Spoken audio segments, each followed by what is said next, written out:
Thank you, Chairman Buchanan. I want to thank the witnesses for being here. One thing we should all agree on is reducing fraud in unemployment insurance. When people defraud the system, the people who legitimately need our help don't get access to the resources that are needed. As I traveled through Missouri during last month, I was completely shocked to read that a man from New Madrid County in southeast Missouri in our congressional district was convicted of a variety of fraud charges. Among other convictions, his actions resulted in more than $60,000 worth of fraudulent unemployment insurance benefits to some of his employees. Sure, I'm pleased the authorities tracked him down and ended his scheme, but concerned how many more people in Missouri and throughout our country are out to defraud the system. Ms. Proctor, in your testimony, you talked about identity theft and fraud in the UI program in particular. Given your experiences, can you discuss the ways in which Florida has become better at identifying this illegal activity? Yes, sir. Thank you very much.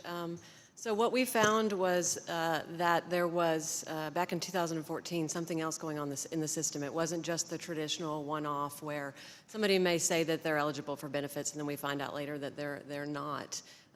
The kind of the pay and chase that the chairman was speaking of.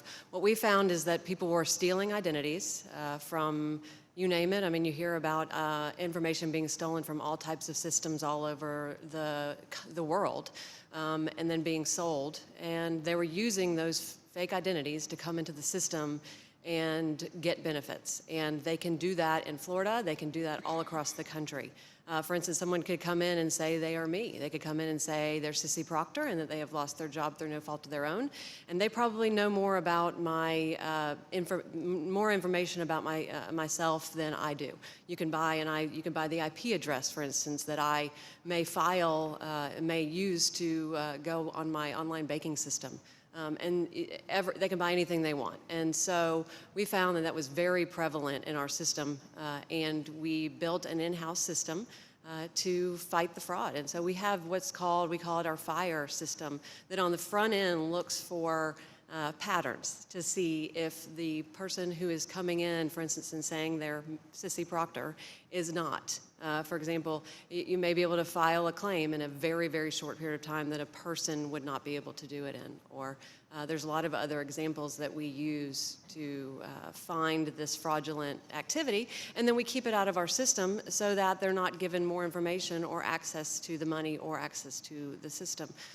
And then what we have started to do is we've provided people who we think their identity has been stolen, we have started sending them letters to let them know. Because like my testimony earlier, unlike the IRS system, you may never file for reemployment benefits in Florida, so you may never know that your identity has been stolen. So we want to let these people know proactively to give them the resources that they need. And so it's been a proactive approach on our end to make sure that we keep this identity theft out of our system. What were some of the initial challenges whenever adopting that system?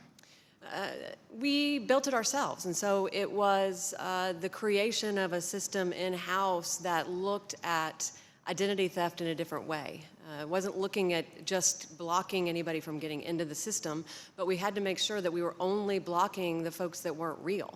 We don't want to block somebody who is coming in the system legitimately to get the benefits that they're due. We want to only block the people who are coming in who have stolen identities or are coming in to steal money out of the unemployment trust fund. So that was the biggest challenge that we had. And what we have implemented now on the back end is if somebody has difficulty, if they have difficulty authenticating who they are, or we have a question about whether or not somebody is using a false identity. For instance, you can buy a PDF of a driver's license with your picture on it.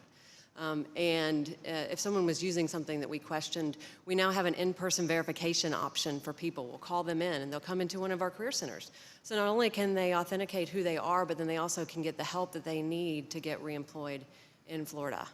So what advice would you give the folks back home in Missouri to adopt a system similar to Florida, or is there any other advice that you would give? Well, we work with states all across the country, and we're happy to. If there's folks in Missouri that like to talk to our team, we can run them through a demo of our fire system, show them what we found, show them what our technology does.